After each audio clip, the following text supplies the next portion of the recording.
ರಾತ್ರಿ ನಮ್ಮ ತಾತ ಅಜ್ಜಿ ತಿನ್ಲಿ ಅಂತ ಇಟ್ಟಿದ್ ಸ್ವೀಟ್ನ ಬೆಳಗ್ಗೆ ಎದ್ದು ನಾನ್ ತಿನ್ಕೊಂಡು ದಿನ ರಶ್ ಆಗಿರೋ ಈ ಬಸ್ಗಳ್ನ ಹತ್ಕೊಂಡು ನನಗಂತೂ ಈ ಜೀವನವೇ ಬೇಸರವಾಗಿ ಹೋಗ್ಬಿಟ್ಟಿದೆ. ಆಮೇಲೆ ದೊಡ್ಡಬಳ್ಳಾಪುರದಲ್ಲಿ ಬಸ್ ಹತ್ತಿ ಕಾಲೇಜ್ ಹೋದೆ. ಫಸ್ಟ್ ಪೀರಿಯಡ್ ಲ್ಯಾಬ್ ಇತ್ತು ಅಂತ ಹೋಗಿ ನೋಡಿದ್ರೆ ಇವ್ರಿನ್ನ ಬೋರ್ಡೇ ಫಿಕ್ಸ್ ಮಾಡ್ತಾವ್ರೆ.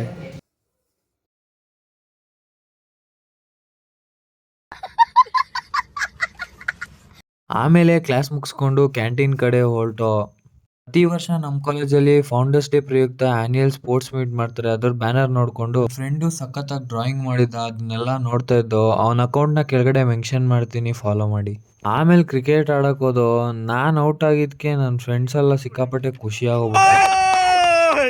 ಆಮೇಲೆ ಊಟ ಎಲ್ಲ ಮುಗಿಸ್ಕೊಂಡು ಕ್ಲಾಸ್ ಇತ್ತು ಅಂತ ಕ್ಲಾಸ್ಗೆ ಹೋದೆ. ಸೆಕೆಂಡ್ ಬೆಂಚಲ್ಲಿ ಕೂತ್ಕೊಂಡು ಶಿಸ್ತಾಗಿ ಪಾಠ ಕೇಳಿ ಕ್ಯಾಂಟೀನ್ಗೆ ಹೋದ್ರೆ ಅಲ್ಲಿ ನನ್ನ ಫ್ರೆಂಡ್ ಟೀ ತಗೊಂಡು ಟೀ ಎಲ್ಲ ಚೆಲ್ಕೊಂಡ್ಬಿಟ್ಟ. ಅದಕ್ಕೆ ಇವನ್ ನೋಡಿ ನನ್ನ ಫೋನ್ ಇಸ್ಕೊಂಡು ಏನ್ ಸೂಪರ್ ಆಗಿ ವಿಡಿಯೋ ಮಾಡೋನೆ. ನಮ್ಮ ಫ್ರೆಂಡ್ ಒಬ್ಬ ಟೀ ಚೆಲ್ಕೊಂಡ್ಬಿಟ್ಟು ಫುಲ್ ಇದಾಗ್ಬಿಟ್ಟೈತೆ. ಬೈ ಗೈಸ್, ಇವತ್ತು ವ್ಲಾಗ್ ಅಲ್ಲಿ ಬರುತ್ತೆ. ಇಂಥ ಜನ ಎಲ್ಲಿ ಸಿಗ್ತಾ ನಿಮ್ಗೆ? ಹೊಡಿರಿ ಚಪ್ಪಾಳೆ, ಹೊಡಿರಿ, ಇದು ನಮ್ಮ ದೇಶ ಅಂದ್ರೆ. ಆಮೇಲೆ ಆನ್ಯುಯಲ್ ಸ್ಪೋರ್ಟ್ಸ್ ಮೀಟ್ ಇನಾಗ್ರೇಷನ್ ಎಲ್ಲ ಮಾಡಿದ್ರು. ಇವ್ರನ್ನ ಡ್ಯಾನ್ಸ್ ಆಡ್ರಿ ಅಂತ ನಿಲ್ಸ್ಬಿಟ್ಟು ಅರ್ಧ ಗಂಟೆ ಮ್ಯೂಸಿಕ್ ಹಾಕ್ಲಿಲ್ಲ.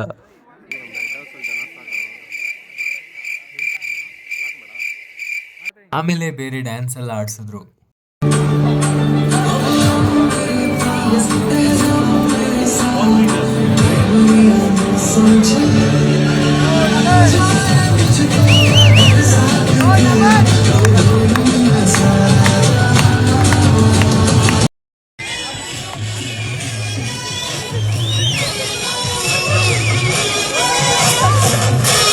ಮತ್ತೆ ನೆಕ್ಸ್ಟ್ ವ್ಲಾಗಲ್ಲಿ ಸಿಗೋಣ.